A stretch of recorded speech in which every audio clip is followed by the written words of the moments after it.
kegembiraan itu menular loh. Berhentilah engkau merasa kecil, engkau adalah alam semesta yang bergembira. Apa ada pasangan yang itu sempurna? Tidak ada. Apakah ada orang tua yang sempurna? Tidak ada. Apakah ada tempat pekerjaan kita yang memuaskan? Tidak ada.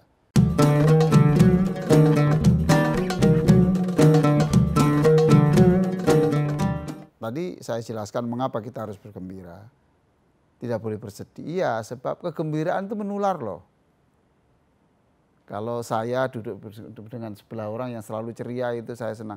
Saya kalau ketemu bapak ini rasanya senang gitu loh. Coba kan menular ini.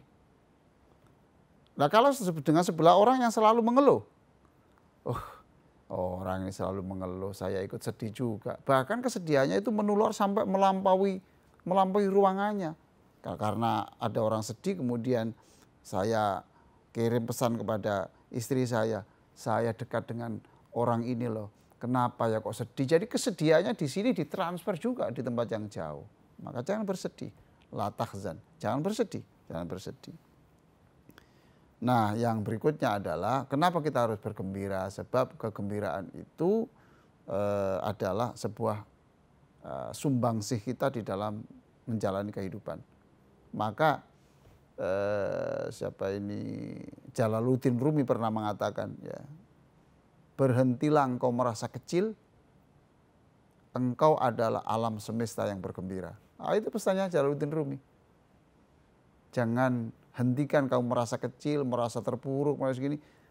Engkau adalah alam semesta yang bergembira. Itu pesan Jalaluddin Rumi. Lalu sekarang pertanyaannya, bagaimana untuk meraih kegembiraan itu? Al-Quran menjawab. Dan Al-Quran menjawabnya di surah Al-Mu'minun ayat 1-9. Di sana Allah berfirman, A'udzubillahi minasyaitonirrajim. Bismillahirrahmanirrahim. Qad aflahal mu'minun.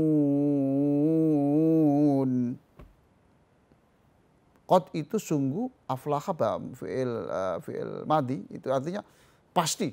Oh gitu. Orang mukmin itu pasti sukses.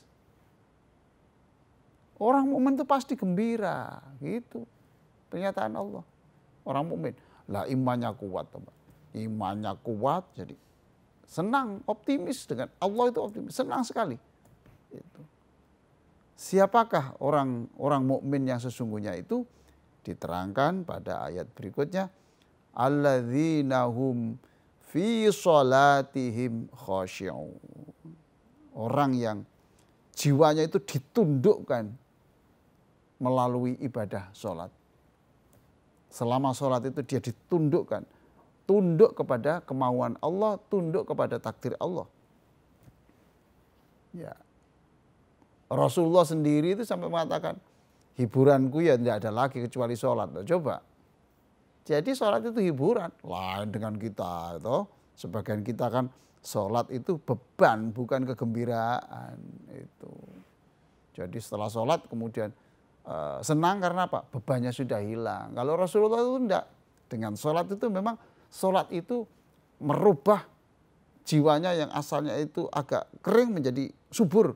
Asalnya tidak bersemangat menjadi semangat. Nah itu yang disebut dalam Al-Quran, orang mukmin itu bahagia, orang yang sholatnya itu khusyuk, orang yang bisa menundukkan jiwanya kepada kemauan Allah. Bagaimana tidak senang? Contoh ya sederhana, pemirsa yang sangat saya cintai. Kita baca Al-Fatihah, mamanya. Berdiri sholat, Allahu Akbar, Allahu Akbar. Nah gini, kemudian kita Bismillahirrahmanirrahim. Saya menyebut Allah yang selalu mengasihi saya. Coba, selalu menyayangi saya. Coba, kita sedih karena dibenci banyak orang, kita masih tetap optimis. Alhamdulillah, Bismillahirrahmanirrahim. Dengan nama Allah yang maha pengasih dan penyayang. Ya saya tidak apa-apa dimusuhi orang, tapi saya punya kekasih yang itu tidak pernah berhenti kasihnya, tidak pernah berkurang kasihnya. Allah. Senang dia. Ini berarti meraih kegembiraan melalui sholat, melalui bismillahirrahmanirrahim saja, itu bisa gembira. Bahkan dalam sejarah itu ada orang yang terkagum-kagum ya, terkagum-kagum ketika Nabi membaca bismillahirrahmanirrahim, itu tanya itu bacaan apa Nabi? Kok begitu indah bacaan bismillahirrahmanirrahim. Bagaimana tidak bergembira ketika kita mengatakan alhamdulillahirabbil alamin, segala puji bagi Allah. Artinya seluruh keputusanmu itu saya apresiasi, saya puji sebagai keputusan yang terbaik. Tuh. Lalu di breakdown, dirinci lagi. Alhamdulillahirabbil alamin. Saya terima kasih ya Allah. Saya senang ya Allah karena saya dilahirkan oleh wanita terbaik dunia, ibuku. Ibuku menyayangi aku, ibuku mengajari aku, ibuku selalu berkorban untuk aku. Aku senang, bersyukur ya Allah. Aku punya ibu yang luar biasa. Ibuku adalah matahariku. Aku senang ya Allah.